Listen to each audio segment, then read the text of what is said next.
Tennessee Kentucky week. There's no beer barrel, but maybe that'll come back one day. I kind of miss some of those traditions. Chris, how are you, sir? Yeah, no, and actually, I'd forgotten. You reminded me of something. You're right. Where did the beer barrel go? Did they just get rid of that thing? Yeah, yeah. I used to like that. The Big Ten has one every week. Well, we got a little PC there, and Oh, a little PC. I figured that. I know about that. about 15, 20 years ago, so maybe it'll come back. We'll see. We're gonna take a look at the Kentucky Tennessee game and what does Tennessee need to do defensively to stop Will Levis, and this Kentucky offense is not quite what Mark Stoops had envisioned. We will discuss with Chris Landry, LandryFootball.com. Go there if you want to know more about football. But if you want your pet and your wallet to be happy, you got to check out the chill pills. The chill pills at crafttreats.com will help with digestive issues. They'll help with arthritis or anxiety that your pet may have. And don't forget, you get 20% off at checkout with the exclusive code off the hook. Again, off the hook, 20% off. Go to crafttreats.com for your chill pills, and your pet will love it. Chris, Will Levis. I don't know that there's a player out there that the opinions are so varied on him. I hear some people say, "Oh, he's fantastic. He's a top NFL prospect," and then I hear other people say, "People that I respect their opinions, way overrated." I respect your opinion when it comes to football as much as anybody's. So let me ask you, what do you think of Will Levis, Kentucky's quarterback? He's physically gifted. He's developed quite nicely since his early days over at Penn State. Um, what I like about him more than anything is the behind the scenes. He is a gym rat. I love quarterbacks that can't get enough football, that want to learn and understand the whys. And so I think he's very advanced in terms of that, and in terms of how he likes to study the game. Physically, he's got everything you look for, can make every throw. Um, I think the injuries have really hurt him. I mean, he's had a knee, he's had a hip, he's had a hand. I mean, it's hurt him. But when he's played, it's unlike Kentucky before. Kentucky has kind of marginalized or minimized their quarterback situation. I mean, in the past, they've been good running team, good offensive line play, good defense, and the quarterback doesn't do a whole lot, and they still win. Now it's more about put the ball in Will Levis's hands. They don't run the football as well. They were without Chris Rodriguez most of the game. So it's basically Levis having to do everything himself. And quite frankly, when he's been there, he's made quite a bit of plays. The thing about, where guys are going to go as prospects, it doesn't necessarily translate into how productive they are in college. It's about your skill set and how it translates to the next level. And he's got a really good skill set. How many how productive he is in college is going to be reflective on not just that, but any number of other things. But I still think he's pretty good. But Dave, like anything else, when people tend to overreact and start talking about him as he's the greatest, he's this and that, well then, yeah, he's overrated. If you're talking, a player can be really, really good and be underrated by some people and overrated by other people, if you think Sure. about it. So I think sometimes, people kind of react to what other people say. And it's one thing I learned a long time in scouting is you don't really react to what other people say. What is he? That's that. You don't go in and say, I mean, you couldn't go into the room with Bill Belichick and say somebody's overrated or underrated. He said, what the fuck? I mean, you get thrown out of the room there. I mean, what is he? Describe why he's this and what are all the critical factors. He's really good, and he's capable of taking over a game, but the play around him hasn't been good enough, and I think he's forced the ball a lot, and that's led to some of his mistakes. But that's kind of how I see it. In terms of the way Mark Stoops wants to mold his team, I see him as being a run first guy, some power football, which is unusual in this day and age. Is he accomplishing that goal in 2022?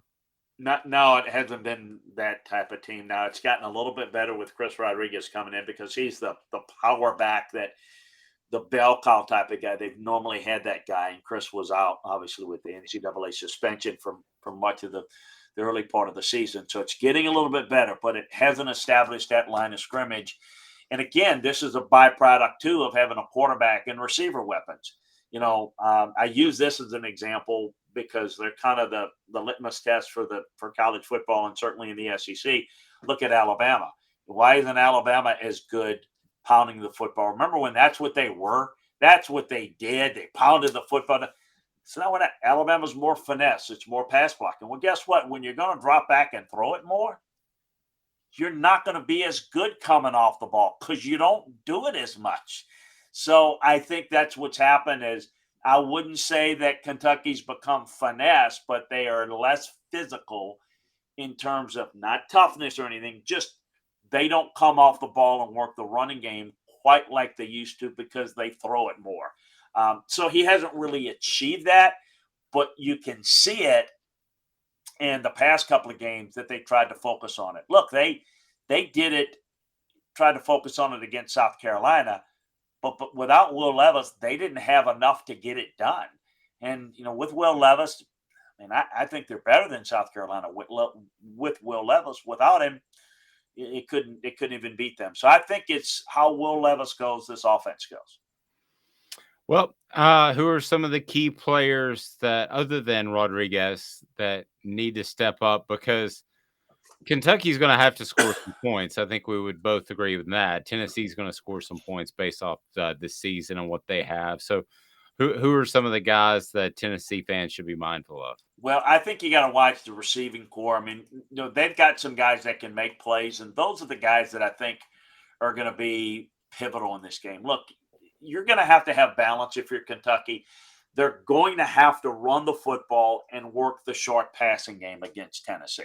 The way you beat Tennessee, first of all, on offense, is you got to have some element of ball control.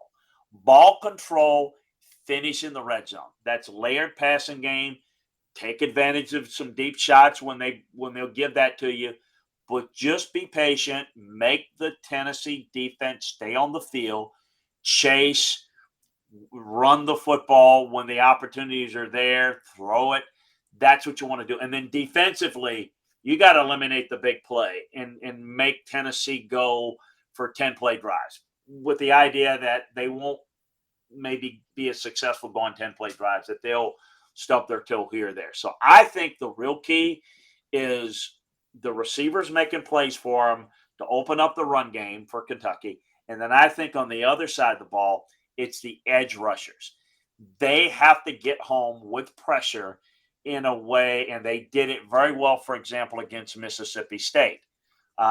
Alabama could not get home with pressure. They could not crash the mesh point of Tennessee, and that was the real key for Tennessee's success.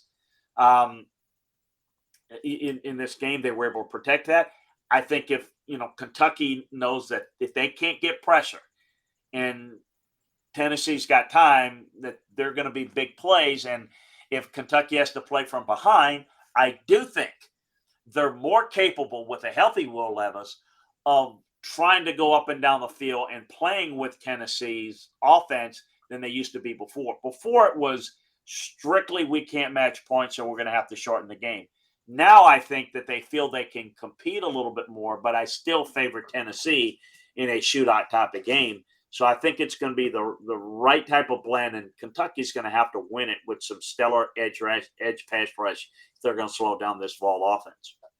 Tennessee defensively has utilized a vast array of blitzes and stunts and twists up front. Do they continue to do that moving forward, do you think? Is that what they have to rely on, or are they winning some one-on-one battles? Well, they're winning some one-on-one battles, but this is their DNA. They're gonna run their stunt game and twist game, and they're gonna need to do it certainly. I think they're going to have to do it quite a bit in this game, and particularly against Georgia, they're going to need to do it. They did it very effectively against Bama, so absolutely. And I think we people make the assumption. I think Bama's offensive line has got some real issues right now. So I think they'll continue to see that. But what I was impressed a little bit with how they as many guys they played against UT Martin was really big. I mean, they had a lot of pressures. They had almost 20 pressures in the game against UT Martin, and UT Martin just they get the ball out exceptionally quick. So I thought they did a really good job. And I mean, I think guys like Bumpus and Weston and Barron did a really good job. We know about Byron Young. I thought Joshua Josephs played very well in the game. Um, so Terry and Harrison, did some good things. So I'm curious to see, if they have to get into a heavier rotation, how those guys might, this experience might help them going forward in the stretch run of the year. Which again, you look at your team's depth as you get in the latter part of the year. Injuries will happen, so can you have that next guy step up and be as impactful? I thought they did a really good job, and I thought the linebackers played a lot of guys and did some good things. And I think that they're getting some good edge rush pressure with those guys too on some of their stunt looks and blitz looks. Coming along, it's been fascinating. I don't know that this defense turns into a dominant group, but at any point, but maybe with the offense that they don't have to. It's Chalk Talk. It's brought to you by Craft Treats. You got to go to Craft Treats and check out their chill pills. Use the code off the hook for 20% off the chill pills that'll help with your pet's digestive issues, or it could be arthritis, or it could even, be just anxiety. And it's that time of the year. People are going to be knocking on the door for Halloween pretty soon. So get your chill pills now, because I know my dog will be freaking out, except for the fact that I have chill pills. He's Chris Landry. I'm Dave Hooker. Chalk Talk today brought to you by Craft Treats, a presentation of Off the Hook Sports.